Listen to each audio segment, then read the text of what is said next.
Untuk mengetahui seperti apa pengawasan terhadap ojek online yang sudah bisa mengangkut penumpang, kita langsung berbincang dengan Wali Kota Bogor, Bima Arya Sugiarto. Kang Bima, selamat sore. Selamat sore, Afi. Iya, sejauh ini bagaimana pengawasan sudah memperbolehkan ojek online mengangkut penumpang? Hasilnya seperti apa?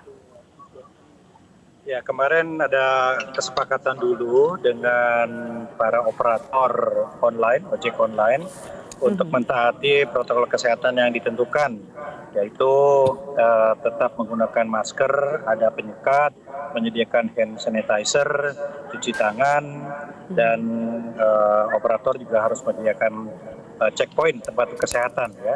Nah, setelah itu baru bisa beroperasi. Dan kita mengawasi terus di lapangan, tim Dinas Perhubungan bersama-sama dengan kepolisian juga terus memantau di lapangan. Kang Bima, ada jam operasional dari ojek online yang diputuskan mulai dari 04 waktu Indonesia Barat atau jam 4 pagi sampai jam 12 malam. Apa pertimbangannya dan di antara di luar jam yang tidak diberlakukan itu apa sanksinya jika ada ojol yang nakal? Ya, tentunya ini pertimbangannya karena kebutuhan layanan pada jam-jam tersebut, dan di atas jam itu tentunya ada persoalan keamanan, kerawanan, dan apabila ada pelanggaran tentu kami berikan peringatan kepada operator dengan tentunya ada teguran kepada pengemudi ojol itu sendiri. Kalau kita lihat ada syarat penggunaan partisi, ya, ada sekat antara penumpang dan pengemudi supaya mereka tidak kontak langsung. Sejauh ini bagaimana penerapannya? Karena saya sempat meriset, membaca beberapa tulisan dan juga di media sosial masih banyak ojek online yang tidak memiliki partisi itu tapi mengangkut penumpang. Ini tentunya bertahap. Jadi pihak operator menyanggupi untuk menyediakan itu. Kita lihat, ya, ada 2 operator besar ini sudah siap, tetapi pada perkembangannya tentu kita akan awasi ya sejauh mana itu ditaati. Terlalu cepat untuk menilai siap atau tidak siap, yang penting ada komitmen secara resmi dari operator itu yang menyatakan mereka siap untuk memenuhi protokol kesehatan. Masa berlakunya kurang lebih berapa lama? Kalau misalnya terlalu cepat untuk melihat mungkin baru hitungan beberapa hari, tapi peraturan adalah tetap peraturan. Berapa lama masa toleransi ini sehingga semua harus mengikuti secara ketat peraturan yang diberikan oleh pemerintah daerah? Kita lihat 1 minggu, ya. Kita lihat 1 minggu, kita evaluasi lagi. Tapi selain itu kita akan melakukan juga tes swab agar kita bisa mengukur, ya, kerentanan dari penularan COVID di antara pengemudi atau pengguna jasa ojek online.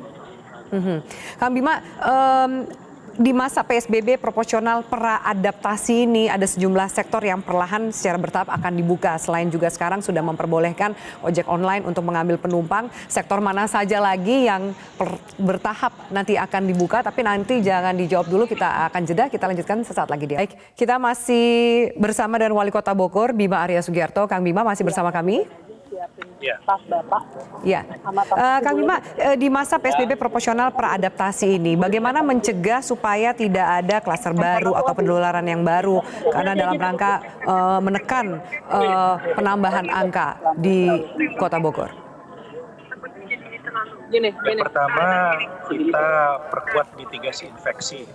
Jadi tim lacak, tim pantau untuk mendeteksi kasus positif, ODP, dan memantau yang diisolasi, ini lebih kita perkuat lagi. Ada aplikasi yang bisa memantau itu semua. 1. Yang kedua, kita gencarkan juga swab. Per hari ini sudah 4.500 swab test di Kota Bogor, kita akan gencarkan lagi. Yang ketiga adalah kampanye protokol kesehatan yang masif. Minggu ini kita terjunkan 1.500 relawan di tempat-tempat umum untuk mengingatkan warga agar tetap patuh pada protokol kesehatan, pakai masker, jaga jarak, dan cuci tangan. Itu. Jadi pelonggaran sektor-sektor ekonomi ini mutlak harus diiringi dengan penguatan di protokol kesehatan.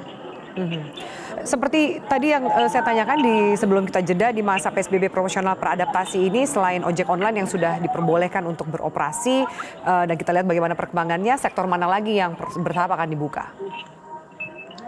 ada tempat wisata yang mulai kita beri ruang untuk memberikan presentasi protokol kesehatannya, seperti Kebun Raya, ini memasuki masa uji coba, tetapi belum dibuka 100%, masih dibatasi kalangan member dan itu pun memesan tiketnya online.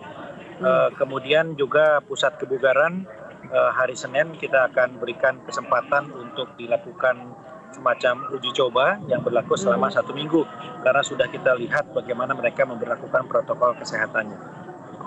Dan semua sudah siap nih kan, karena kan ada risiko juga tetap untuk berbuka pelan-pelan secara bertahap. Sejauh mana kesiapannya sampai kemudian pusat olahraga, daerah pariwisata itu akan dibuka pelan-pelan?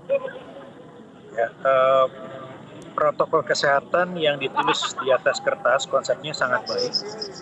Namun kan kita perlu cek di lapangan sejauh mana kesiapan itu. Sama seperti ketika kita membuka mal, kita cek dulu dokumennya, kita lihat konsepnya, kita uji coba di lapangan, baru kemudian kita bisa simpulkan ya tingkat kesiapan mereka. Jadi pusat kebugaran pun seperti itu, tempat wisata pun seperti itu. Konsep yang bagus di atas kertas harus diuji lagi di lapangan selama 1 minggu. Dari situ baru kita tentukan lagi. Kalau mal sudah melewati masa uji coba 1 minggu, ternyata memang tidak banyak juga pengunjung mal. Ya. Rata-rata mal itu tidak sampai 50% pengunjungnya.